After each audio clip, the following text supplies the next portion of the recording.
Trevor says, so what does it look like to be codependent on the now and not people? How do you know if you're in a healthy place with people or not? Aren't we wired for community and relationships? It's a good question. Maybe we're wired for community and relationships on one level, but we are no longer wired to be attached to community and attached to relationships. No longer. On a fourth density, fifth dimension energy, this is down to you connecting with source. You can still be in a relationship and have community, but we are used to thinking we're wired for community means I shouldn't connect to myself because I'm going to be codependent on everyone else. So a lot of times people say we're wired for community and we're wired for relationships and we're wired for connection to each other as just a general base excuse for not actually connecting to source. But I believe very much through the work that I'm doing right now and the work that I see and what seems to be happening to the world and the fact that almost every relationship is falling apart right now, that life is going, yeah, you're not wired for that. Right? Life is going, you're wired to heal your inner wounds. You are wired to be on this planet to release old energy. You are on this planet to evolve. If the person in your life helps you to evolve, fantastic. If the community in your life helps you to evolve, that's fantastic. But if you're grabbing them as the avoidance of your evolution, life will end it. The universe will end it. If you are grabbing a connection to avoid your highest truth, life will end that connection, at least till you find your highest truth and they find theirs. And then maybe you'll fit hanging out, but there's no codependency, right? So what life is doing is it is a lot of when people use that, we're wired for community, we're wired for that stuff. I understand that, but don't use that as an excuse to not find the highest you. Because what you're talking about is still codependency. Yes, man. Imagine if we were all in our core. I mean, Martin Luther King had a community behind him, but at the same time, Martin Luther King was connected to himself first, and the community followed. Now, imagine a new world that was in the 60s. Imagine a world where instead of it being a million Martin Luther King followers marching with him, that you have a million Martin Luther Kings, that everyone is connected to their highest truth, that you imagine the difference. Instead of just a million people are just following him, that you now have a million Martin Luther Kings. That's the kind of thing that's coming, where people still can work as a community, work together. We're a community. I have a team of people that we work together, right? But each one's their own self-leader. So a community forms as a byproduct, but we're not codependent on each other, right?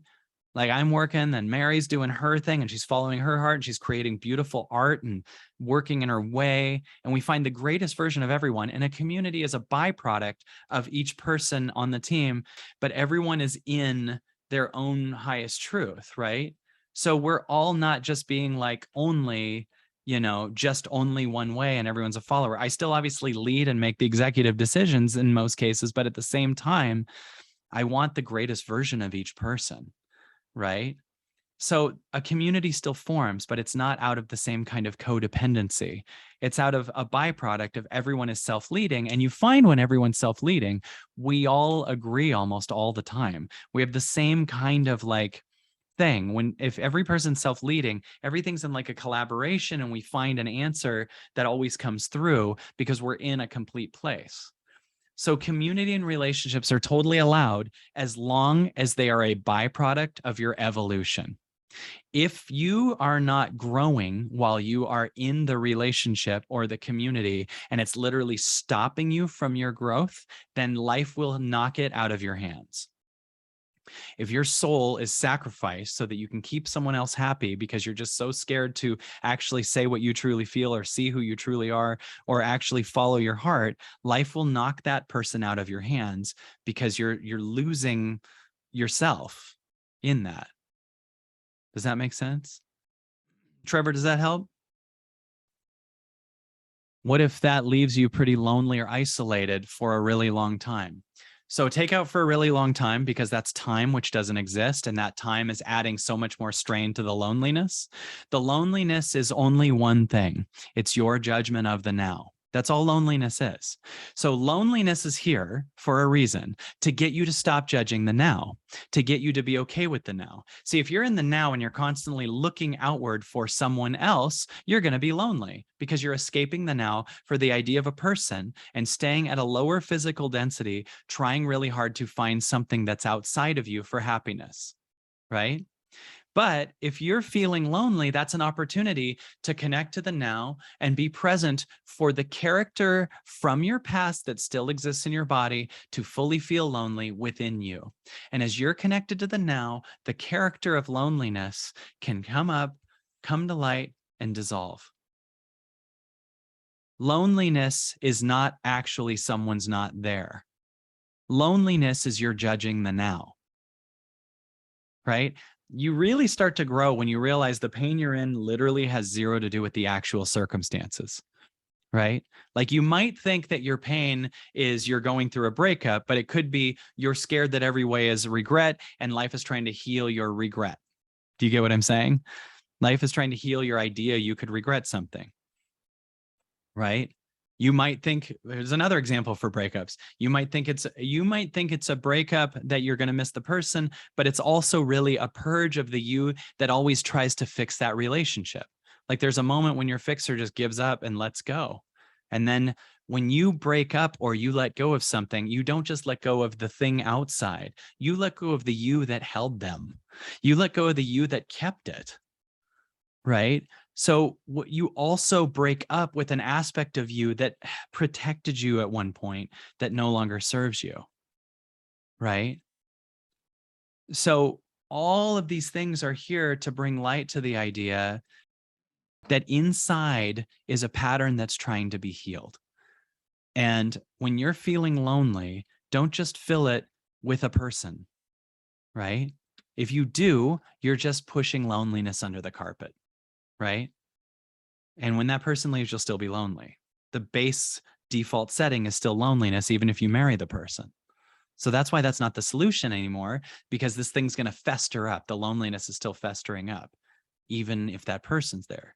So instead of bringing the person in to fix the default setting of loneliness, get present for the loneliness. If you're present for the loneliness, then you start to notice the loneliness is just a pattern and you're the now. When that happens, often the pattern will come to light. If you don't fill it with a person right away, it'll dissolve in you. You'll go to tears and you'll not feel lonely. You'll feel God, right? You'll be so in the freaking now, you will feel God. Like, do you ever have that where you wake up at like 3 a.m. and you're staring at the moon out your window and you just feel in awe? Why aren't you lonely then? Well, because you're really connected to the essence of you. And the pain that we have is we think the highest version of ourselves is codependency, right? We think the highest version of ourselves is what we've seen so far. But there's a version of you that you've never seen that is actually more you, but you have to get through the old you that you thought was the highest you, the codependent you, or the avoidant you, or the regretful you, or the whatever. Those are trying to fall out. So Trevor, you are here. Thank you. You are here to become so present, Trevor, for the idea that loneliness is a thing. That's a lot of conditioning through a lot of love songs and a lot of, rom-com movies and sitcoms that make you think, oh, that person was under my nose the entire time. They were right there. I was trying to find the relationship and it turned out that person. And then this weird, and they lived happily ever after, but we don't want to show you any of that. You just think of that and then we're going to close the story. No, they didn't. They didn't. The prince and Snow White took off and it just got weird. She's like, you're not rescuing me anymore. And he's like, well, you're not open-hearted and lying down waiting for me to kiss you. And it's just like, we didn't see what happened to Snow White after. Yeah, Sleepless in Seattle, meeting her in the top. That's it. Well, we're just thinking that they just stayed at the top of the building making out until they were 96 and just died together. No, they went. Wouldn't it be cool if you could just stay on the movie? Do you know what I'm saying? Like it just shows just the prince comes in and takes Snow White off and then they go off, but then the camera follows them. And it's just this weird thing. Like, she's like, I'm hungry. And he's, why didn't you say that when we horsed by the restaurant? I wasn't hungry then. And what am I supposed to just tell you every time I'm hungry? Like, you need to take care of me. And just like, no, the camera just keeps going. And it's just weird now. Right? Like, if you stayed on Snow White and then for 20 years, it'd be nuts. So don't get too tricked by all this shit, because those things are an hour and a half. I remember Greg Giraldo was a comedian I used to work with years ago. He passed away actually, but he said, dude, people forget Titanic was a love story about people who knew each other for like 3 days. Like, remember, like if that had been a couple of 20 years, it'd just be like, get on the boat, Rose, scoot over. Like, there'd just be this bizarre other element. This is a romantic, oh my God, they just fell in love right there on Titanic. They just met on a sinking ship. They knew it was done. They understood this was temporary the whole time. That's going to be love, right? Yeah, if it took 50 years, they'd be just trying to drown each other. Like, it'd just be a horrible thing, right? So that's like not real, right? You're not going to make it staying codependent on a person for the rest of your life, especially if you're here. Especially if you're here.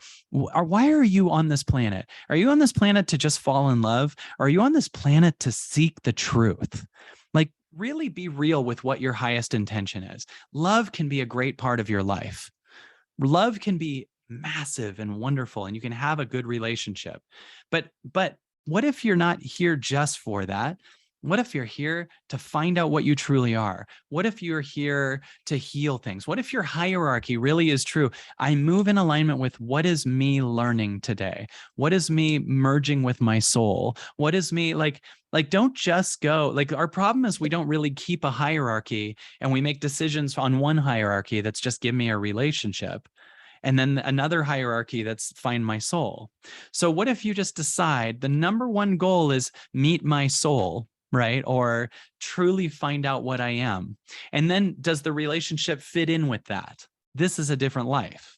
But some people like flip their hierarchies, right? So they're like, I'm here to learn what I truly am. Actually, I'm here to be in love with that person who doesn't align with me. Actually, I'm totally here to have a kid. Okay, maybe, but is it aligning with the first thing?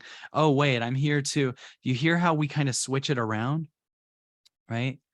We're here to ask yourself, what's your reason for being here? Mine's to merge with my soul, right? No matter what. What's your reason for being here? Have you gotten the new pass yet? It's $299 for a year. Do you understand this? I'm going crazy with sales. I can't believe it. Look at here. AEP $299. Another, the same AEP if you want to get it twice, $299. Another, like, I'm going insane. You're killing me, Steve. Albertsons. It's you gotta get the. I'm going nuts. I can't believe these deals I'm doing. It's so. Why aren't you there? It's so. It's